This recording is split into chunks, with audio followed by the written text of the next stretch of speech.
ಬಾಗಲಕೋಟೆ ಅಖಾಡಕ್ಕೆ ಖುದ್ದು ಇಳಿದಿದ್ದಾರೆ ಸಚಿವ ಶಿವಾನಂದ ಪಾಟೀಲ್. ಪುತ್ರಿ ಸಂಯುಕ್ತಾ ಪಾಟೀಲ್ ಪರವಾಗಿ ಶಿವಾನಂದ ಪಾಟೀಲರು ಮತಬೇಟೆಯಲ್ಲಿ ನಿರತರಾಗಿದ್ದಾರೆ. ವೀಣಾ ಕಾಶ್ಯಪ್ಪನವರ್ ಅವರನ್ನು ಸಮಾಧಾನ ಮಾಡ್ತೀವಿ ನಾವು, ಅವ್ರಿಗೆ ಬೇಜಾರಾಗಿದೆ ಟಿಕೆಟ್ ಸಿಕ್ಕಿಲ್ಲ ಅಂತ ಹೇಳಿ, ಇರಲಿ ಆದರೆ ನಾವು ಅವ್ರಿಗೆ ಸಮಾಧಾನ ಮಾಡ್ತೀವಿ. ಕಾಶ್ಯಪ್ಪನವರ ಫ್ಯಾಮಿಲಿ ಅವರನ್ನು ಭೇಟಿ ಮಾಡಿ ಸಹಕಾರ ಕೋರ್ತೀವಿ ಕೂಡ.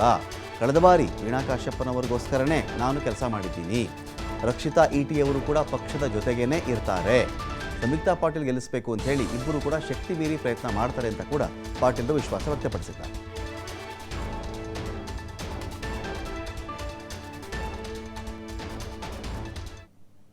ಅವರು ಯಾವುದೇ ನಿರ್ಣಯ ತಗೊಳ್ಳಿಕ್ಕೆ ಸ್ವತಂತ್ರರು.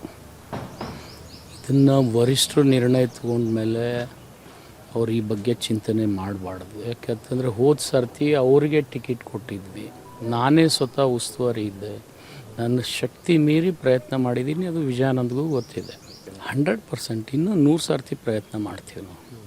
ನಾನು 3 ಸರ್ತಿ ಅವ್ರಿಗೆ ಫೋನ್ ಮಾಡಿದೆ, ಬರಲೇನಂತ ಕೇಳಬೇಕಂದೆ, ಅವ್ರು ಯಾವುದೂ ಉತ್ತರ ಕೊಟ್ಟಿಲ್ಲ.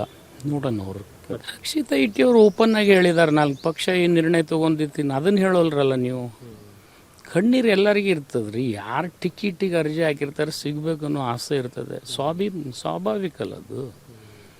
ಸಿಗದೆ ಇದ್ರೆ ಹಿಂದಿಲ್ ಸಿಕ್ಕಿಲ್ಲ ಅಂದರೂ ಕಾಂಗ್ರೆಸ್ನಲ್ಲಿ ಅವರಿಗೆ ಹಿಂದಿಲ್ಲ ನಾಳೆ ಭವಿಷ್ಯ ಇದ್ದೇ ಇದೆ. ರಾಜ್ಯದಲ್ಲಿ ಇನ್ನೂ ನಮ್ಮದು 4 ವರ್ಷ 2 ತಿಂಗಳ ಸರ್ಕಾರ ಇದೆ, ಸಾಕಷ್ಟು ಅವಕಾಶಗಳಿದ್ದಾವೆ.